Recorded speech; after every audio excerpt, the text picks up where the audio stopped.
মামনি কি করছো এটা? এই ফলগুলোকে একটু গুছিয়ে রাখছি, বাবা উপর থেকে এনেছে ফল। আরে দেখো না বাবা কি করেছে, বাজার থেকে আজকে বড় বড় সুন্দরবনের কাঁকড়া নিয়ে এসেছে। তাই নাকি? হ্যাঁ, তোমার মনে আছে প্রথম প্রথম আমাকে কাঁকড়ার একটা রেসিপি খাইয়েছিলে? হ্যাঁ হ্যাঁ, খুবই টেস্টি হয়েছিল। আবার আজকে বানাবে? হ্যাঁ হ্যাঁ হ্যাঁ, আজকে বানাও তাহলে। ঠিক আছে, ওই ঝালটাই করব, দারুণ লেগেছিল। চলো তাহলে আচ্ছা, আজকে আমিও শিখে নিই। হ্যাঁ তাহলে রান্নাঘরে চলো। চলো। আজকে আমাদের বৌমামনির হেসেলে তৈরি হতে চলেছে কাঁকড়ার ঝাল। তার জন্য লাগছে প্রথমত কাঁকড়া লাগছে, এই বড় বড় কাঁকড়া তোমার বাবা বাজার থেকে নিয়ে এসছে।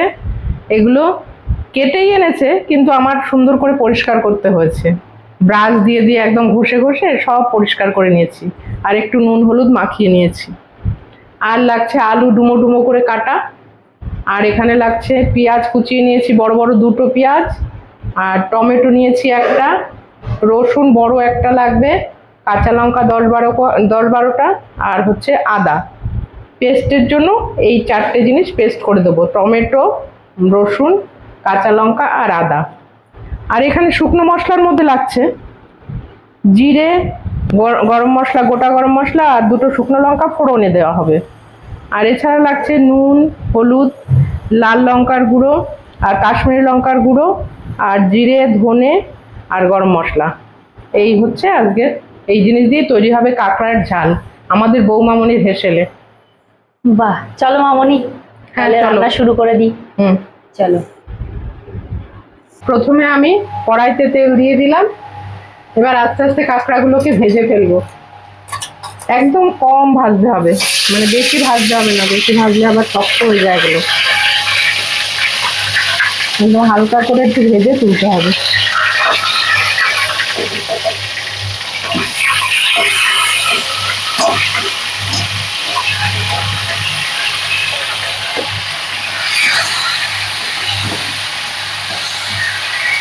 অনেকগুলো কাঁকড়া,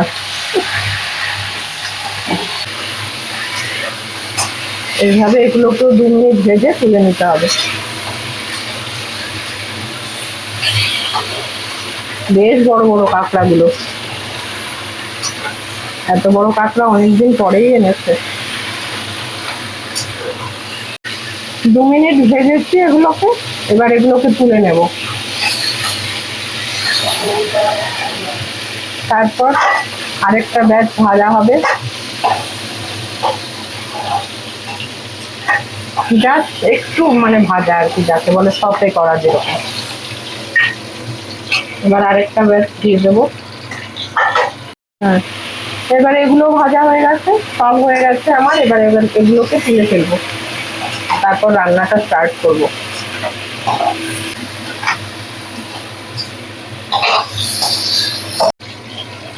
একে একে আলুগুলো এবার একটু ভেজে নেব লাল লাল করে।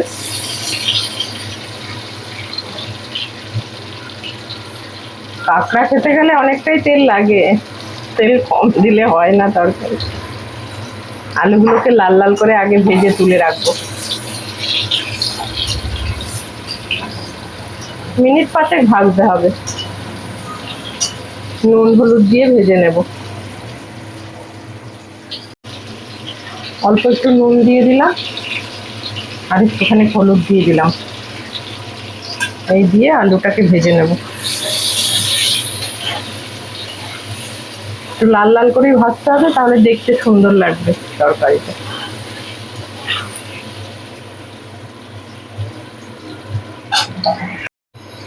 আলুগুলো সুন্দর করে লাল লাল করে ভেজে নিয়েছি, এবার এগুলোকে নামিয়ে ফেলবো।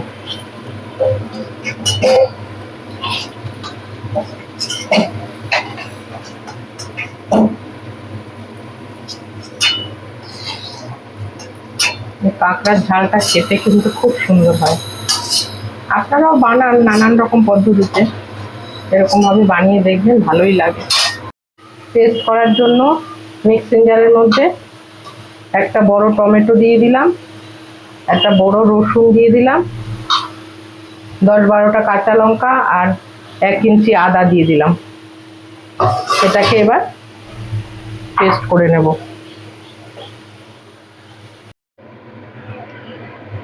তেলের মধ্যে এবার ফোড়নে 2টো শুকনো লঙ্কা দিয়ে দিলাম, আর গোটা গরম মশলা দিলাম,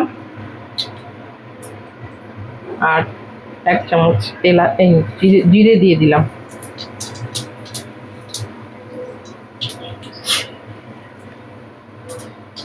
এগুলো একটুখানি সুন্দর গন্ধ আসলেই, ফোড়নের থেকে একটা সুন্দর গন্ধ আসলে পরেই এখানে পেঁয়াজগুলোকে ছেড়ে দেবো। 2খানা বড় বড় পেঁয়াজ কুচিয়ে রেখেছি, সেগুলো দিয়ে দেবো।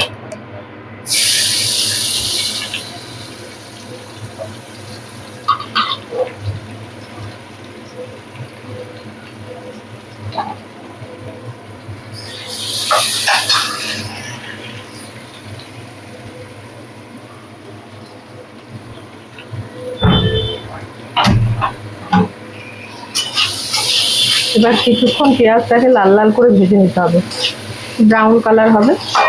তারপর আমি এর মধ্যে সব মশলাগুলো দেবো। এখন এটা 5 মিনিট ধরে একটু ভাজতে হবে।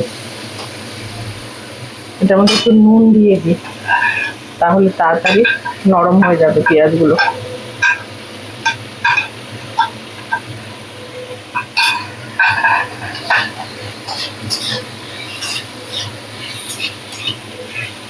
আর সামান্য একটু চিনি দিয়ে দেবো। সামান্য একটু চিনি দিলে কালারটা ভালো আসবে।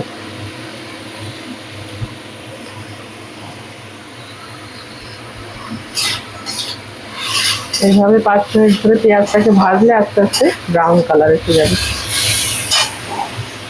তারপর দেখাচ্ছি। পেঁয়াজগুলো সুন্দর করে ভাজা হয়ে গেছে। এবার এর মধ্যে আমি পেস্ট করা মশলাটা দিয়ে দেবো। এই যে পেস্ট করে রেখেছি, টমেটো, আদা, রসুন, কাঁচা লঙ্কা, এই পেস্টটা এর মধ্যে এখন আমি দিয়ে দেবো।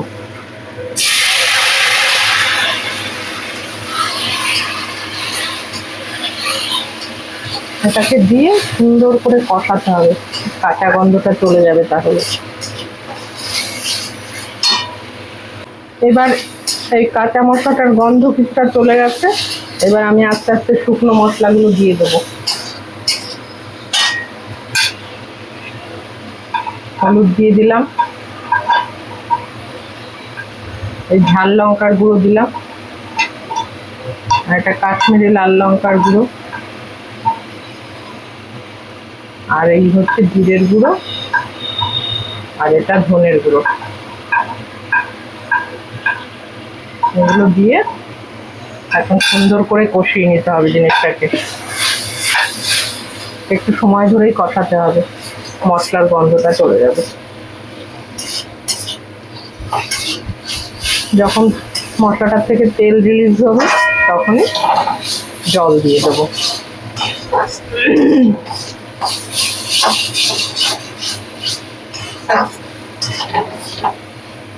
মশলাটা কষা কষা হয়ে যাবে, তারপরে আলু দিয়ে দেবো আগে। মশলাটা কষানো হয়ে গেছে, এবার আলুটা দিয়ে একটু নাড়িয়ে চাড়িয়ে নেবো মশলার সঙ্গে, তাহলে ভালোই হবে। আলুটার মধ্যে মশলাটা একটু ঢুকে যাবে।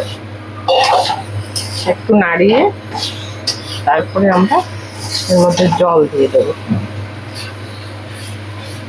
মশলাটা যাতে না পুড়ে যায়, অল্প অল্প করে একটু জল দিতে হবে।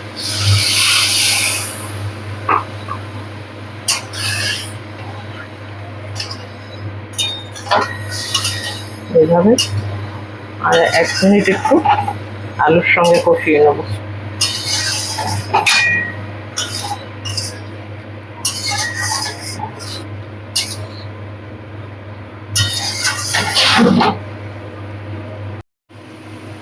এবার কাঁকড়াগুলো একটু দিয়ে একটু কষিয়ে নেবো এর সঙ্গে।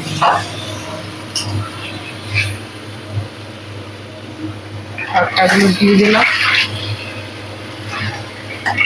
এর সঙ্গে একটু কষিয়ে নেব।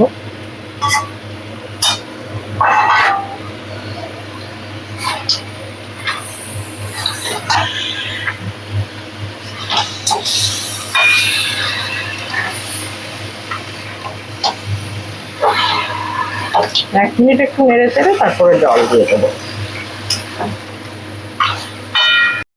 হ্যাঁ, এই কষানো হয়েই গেছে, এবার জল দিয়ে দেবো। এবার জল দিয়ে দেবো। গরম জলটা একটু দিয়ে দিই, গরম করে নিয়েছি জল।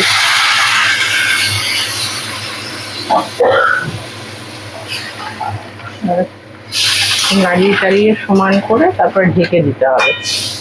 ঢেকে দিয়ে তারপরে আঁচটা কমিয়ে দিলে একটু সেদ্ধ হয়ে যাবে।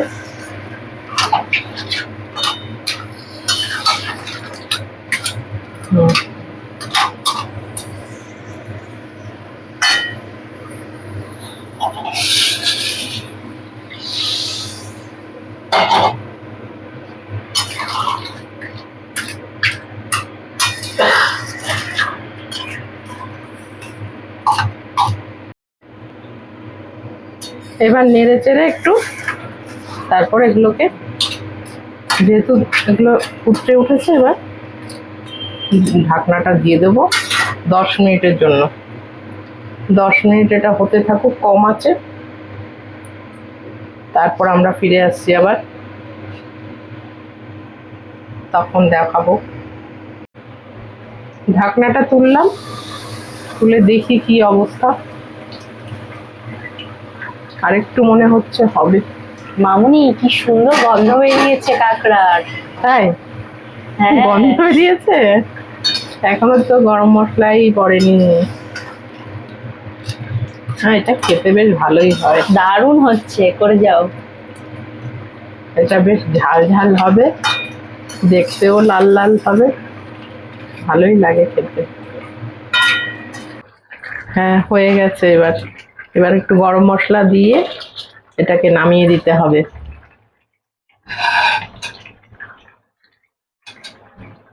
দশ মিনিট ধরে এটাকে ঢেকে রেখেছিলাম, আর কম আছে। ঢেকে রাখলে সুন্দরভাবে সুসিদ্ধ হয়ে যাবে, সুন্দর।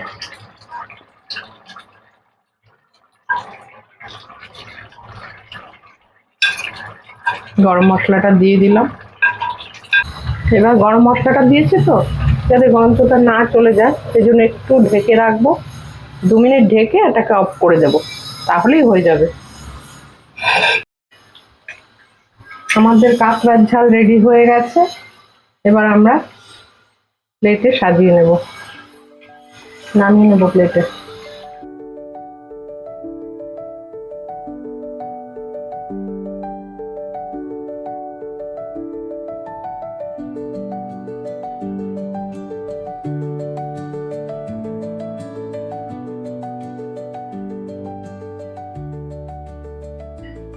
আমাদের বৌমামনির হেসেলে আজকে প্রিপারেশন হলো কাঁকড়ার ঝাল, যেটা মামুনি তৈরি করে ফেলেছে।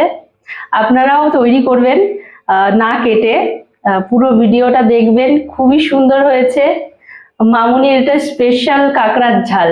হ্যাঁ, খেতে দারুণ হয়। আপনারা এইভাবে বানিয়ে দেখবেন, খুবই ভালো লাগে। হয়তো অন্যরকম ভাবে বানিয়েছেন, কিন্তু এরকম ভাবে একবার খেয়ে দেখবেন। যদি ভালো লাগে লাইক, কমেন্ট, শেয়ার আর করে দেবেন যারা বন্ধুদের নতুন আছেন সঙ্গে। তাদের সাবস্ক্রাইব করে নেবেন এবং পছন্দ হলে লাইক করবেন। হ্যাঁ, আর নমস্কার। জানাবেন কেমন হলো খেতে। অবশ্যই জানাবেন। আর বৌমামনি চ্যানেল আমাদের অবশ্যই সাবস্ক্রাইব করবেন। নমস্কার। নমস্কার।